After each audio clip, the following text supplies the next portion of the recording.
Maka Nabi kemudian dari Mekah menuju ke Yasrib. Ini cerita apa spirit hijrahnya Nabi Muhammad dari Mekah ke Madinah. Itu terangkum di dalam doa yang sering dibaca oleh para ustaz, para imam sholat. Allahumma inna nas'aluka salamatan fid din wa afiatan fil jasadi wa barakatan fil rizqi wa ziyadatan fil ilmi wa taubatan qoblal maut wa rahmatan indal maut. Allahumma hawwin alaina fi sakaratil maut wa najata minan nar wal afwa indal hisab. Itu menjadi satu filosofi spirit jihadnya Nabi dalam mengembangkan umat Islam, peradaban Islam dalam mendidik umat manusia. Itu filosofinya kemudian menjadi doa spirit itu. Nas'aluka salamatan fid din. Ya Allah, kami memohon kepada Engkau agar agama Islam ini terus berkembang. Agama Islam ini harus diajarkan kepada umat di muka bumi ini.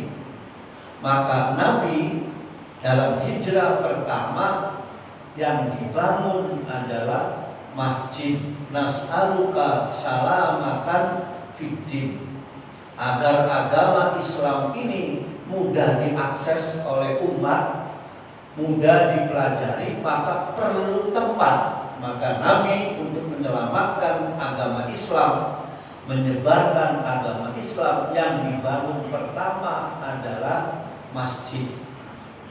Maka masjid itu fungsinya di dalam dakwah Islam ini sangat luar biasa. Dari masjid itulah Nabi bisa memberikan suara-suara Islam, suara-suara Al-Quran untuk dibumikan dalam rangka membina umat agar menyembah kepada Allah.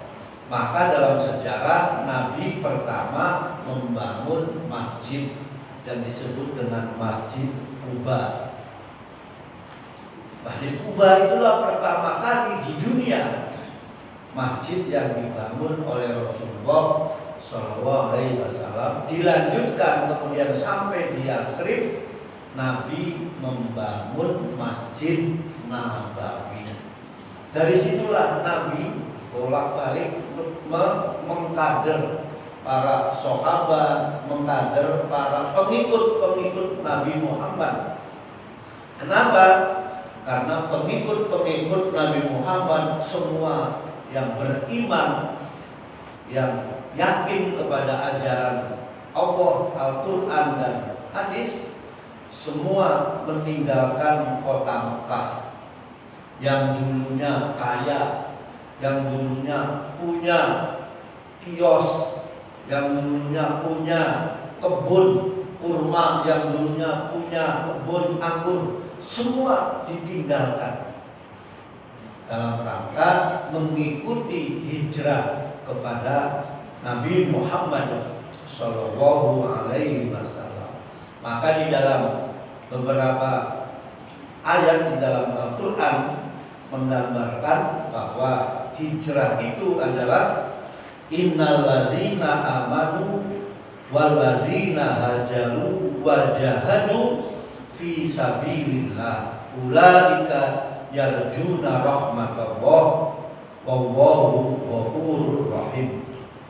Ada ayat yang lain, ayat 20 di surat Al-Baqarah, alladzina amanu wa hajaru wa jahadu fi sabilillah bi amwalihim wa anfusihim a'dhamu darajah indallah wa ulaika humul faizun.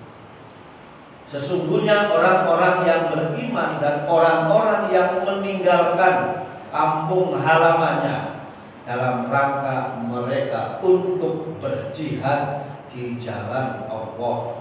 Itulah orang-orang yang mengharapkan rahmat dari Allah Subhanahu wa taala.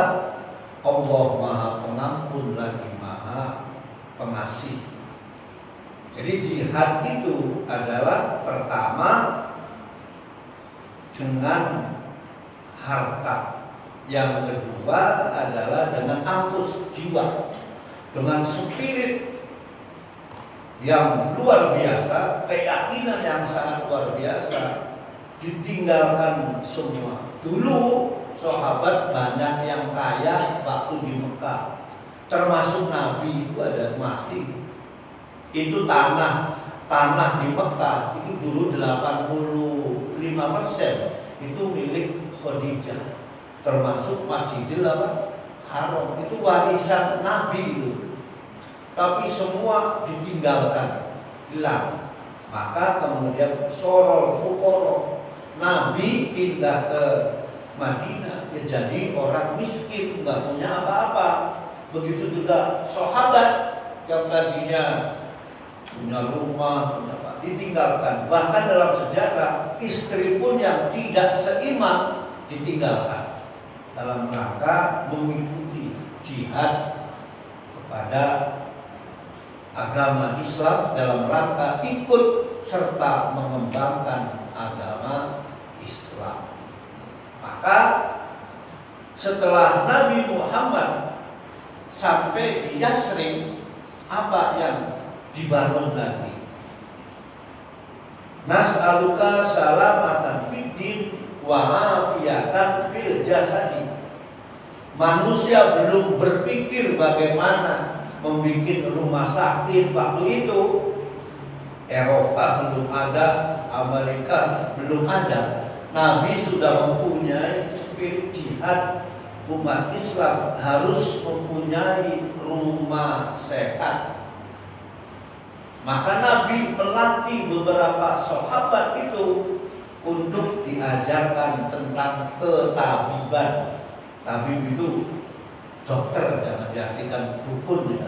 Dokter artinya menguasai kesehatan dengan ilmu. Maka nanti sejarah dalam penemuan kedokterannya pertama kali sebetulnya adalah umat Islam, Ibnu Sina.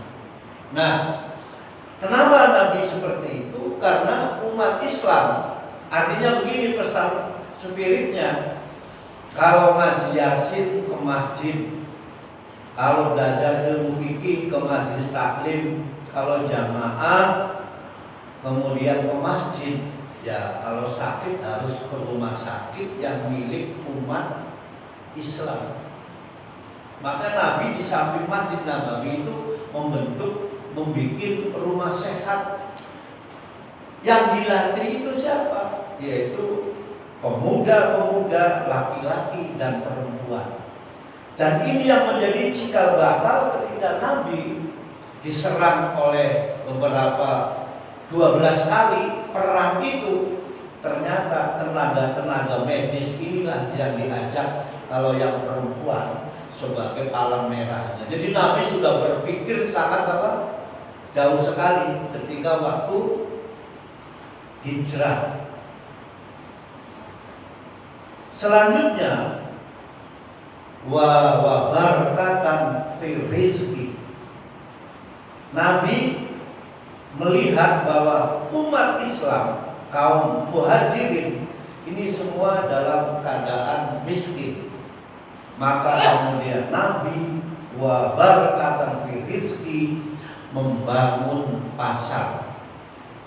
Hebatnya para sahabat kaum muhajirin itu, begitu sampai di Yasrib ditawarin oleh kaum Ansor itu, Pak, saya punya rumah 3, ambil 2, sampai nawarin begitu. Saya punya kebun kurma 2 hektar, ambil 1 hektar. Bahkan mohon maaf ini, yang punya istri 4 aja siap dikasihkan. Saya punya istri 4, yang 3 ambil. Tapi yang diambil bukan yang 2, tapi yang mudanya, yang nomor 4-nya. Kalau kaum Ansor mau, kalau kaum Muhajirin mau. tapi tidak ada yang mau. Duluni ala suq, tunjukkan di mana pasar itu. Lah pasar pada saat itu sudah dikuasai di Yastrib. Kalau pertanian ini dikuasai oleh pertambangan oleh kaum Nasrani. Kalau perdagangan ini dikuasai oleh Bani Israel. Perdagangan, semua perdagangan apa saja dikuasai orang Bani, itu dia sering. Kemudian yang lain-lainnya dari mulai kios itu adalah penduduk asli menguasai. Dan tapi sahabat Nabi kemudian habis sholat subuh itu nggak ada yang tidur. Abdurrahman bin Auf, Utsman bin Affan itu kalau habis sholat subuh ke pasar. Jadi apa? Jadi kuli panggul. Kuli panggul kerja dari mulai jam 7 sampai jam 11. Kuli panggul. Nggak ada yang mau merepotkan. Lama-lama setelah kerja kuli panggul, lama-lama dia bisa punya modal, kemudian bisa nyewa kios. Kemudian terkenal, lama-lama menjadi pengusaha. Disitulah Islam mulai diperhitungkan. Persaingan dagang antara orang Yahudi Israel dengan umat Islam itu persaingannya sangat luar biasa dalam menguasai pasar. Nah, bedanya kalau Nabi mendoktrin para pedagang itu, dia mengatakan kalau kalian jualan yang kiloan jangan mengurangi kiloan. Kalau kalian menjual meteran jangan sekali-kali menjual meteran. Kalau kamu jual benda-benda yang cair jangan mengoplos. Harus jujur. Maka ayat ada turun surat Al-Mutaffifin. Wailul lil mutaffifin alladzina idza katalu 'alan nasi yastawfun wa idza kaluhum aw wazanuhum yukhsirun. Jadi persaingan dagang pada saat itu lama-lama sugul godim namanya, pasar lama itu bangkrut. Kenapa? Orang-orang Yahudi, orang-orang Israel kalau dalam menjual itu selalu curang. Maka umat Islam dididik oleh Nabi sehingga kemudian orang Israelnya pun, orang Nasraninya pun beli makanan, beli apa itu kepada orang Islam. Kenapa? Orang Islam kalau jualan jujur. Maka lama-lama perekonomian di Yastrib itu kemudian bergeser yang menguasai umat Islam. Karena dengan masjid sudah ada, rumah sakit sudah ada, ekonomi sudah dikuasai. Wa ziyadatan fil ilmi. Ya Allah, berilah kami umat Islam ini ilmu pengetahuannya harus bertambah. Maka Nabi Muhammadlah pertama kali orang di dunia ini yang membuat madrasah untuk mendidik anak-anak sistem klasikal berjenjang.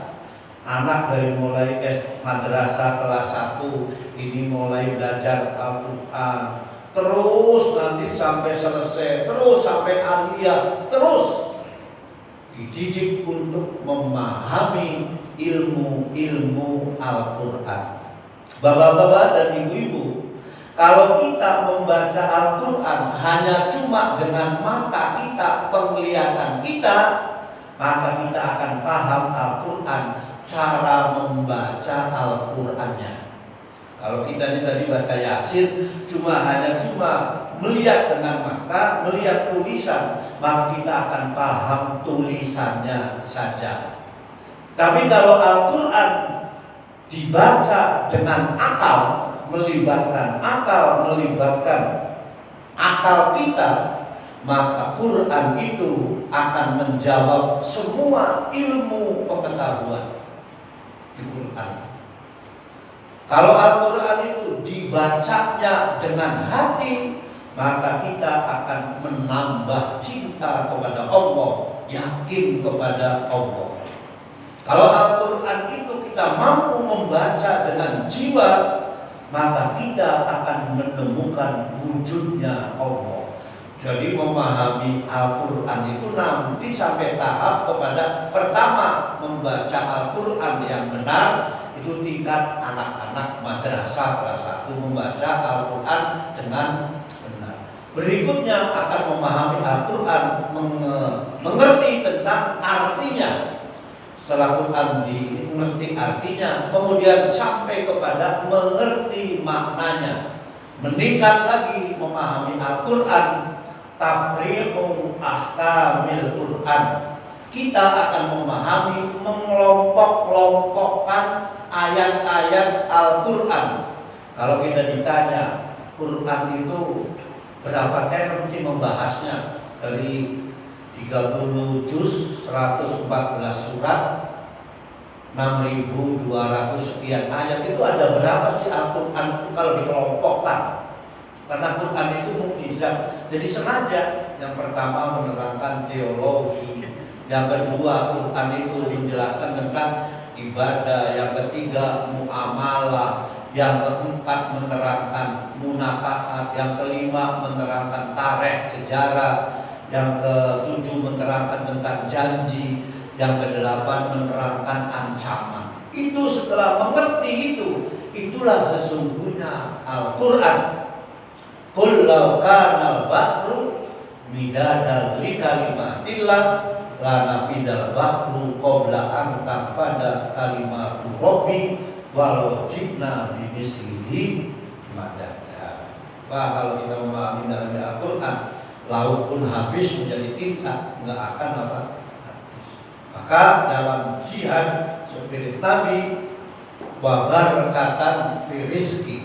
Jadi pertama membangun masjid, kemudian yang kedua adalah rumah sehat awalnya, kemudian yang ketiga adalah pasar, yang keempat adalah pendidikan, kemudian wa ziyadatan fil ilmi wa taubatan qabla maut. Manusia itu setelah kita ibadah, setelah kita berusaha, setelah kita ngumpulin uang, asetnya banyak, kuliah sudah selesai, anak sudah sukses, satu, bagaimana kita ini agar sebelum meninggal taubat, supaya husnul khotimah. Mau tidak mau itu, ini yang disebut dengan kematian itu, suka nggak suka siapapun itu, endingnya adalah taubatan qabla. Maka dibentuklah oleh Nabi itu majlis-majlis yang untuk zikir kepada Allah, agar manusia itu mengerti setelah kecil, sekolah, hebat, kerja, punya uang, punya anak, ujung-ujungnya adalah menghadapi kematian. Mau nggak mau ya, mau nggak mau. Tadi saya sebelum sholat isya ngobrol sama Pak Haji Darto, kata beliau, teman kita tinggal 3 lagi. Ya artinya apa? Tinggal 3 lagi itu yang dulu kita kumpul-kumpul ngaji dari muda. Artinya apa? Ya mungkin yang sudah ada yang pindah daerah, mungkin juga ada yang sudah pindah alam. Mau tidak mau itu, suka nggak suka. Maka inilah konsep kehidupan Al-Quran, spirit jihad itu, agar manusia sukses di dunia dan sukses di akhirat. Ya. Maka ya mau nggak mau, suka tidak suka, alladzina amanu wa hajaru wa jahadu fi sabilillah bi amwalihim wa anfusihim a'dhamu darajat. Bagaimana kita ini supaya memperoleh keagungan derajat yang mulia di sisi Allah Subhanahu wa taala. Maka pada bulan Muharram, ini masih bulan Muharram ya. Akhirnya terakhir ini juga terakhir di besok.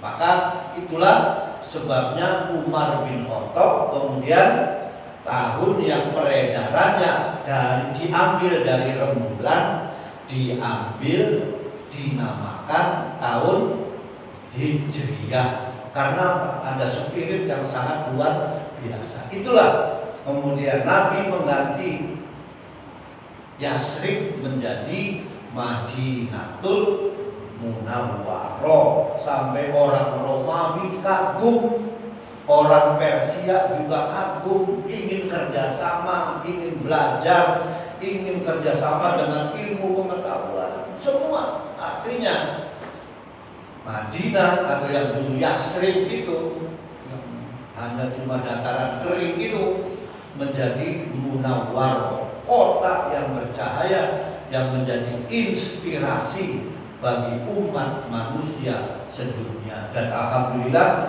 Islam akhirnya sampai ke Indonesia. Ini karena ada Munawwaroh, terinspirasi oleh perjuangan para sahabat, para tabi'in untuk menyebarkan ajaran Islam sebagai agama yang penuh ilmu pengetahuan, kebudayaan, politik, dan peradaban. Oleh karena itu agama yang nanti ke depan akan diterima oleh makhluk seluruh dunia adalah agama Islam. Sekarang sudah mulai berkembang di mana, alhamdulillah, di Inggris, di Amerika, di mana-mana orang muda-muda sudah mulai cenderung ingin mencari ajaran Islam. Semua itu adalah visi misi Nabi ketika berjihad waktu hijrah dari Mekah ke Madinah. Demikian saja sebagai pengantar untuk diskusi. Kalau ada yang mau kita diskusi, ada tanya jawab 5 menit aja. Syukur-syukur nggak ada yang nanya, anggap aja udah selesai. Terima kasih. Mohon maaf. Assalamualaikum warahmatullahi wabarakatuh. Waalaikumsalam.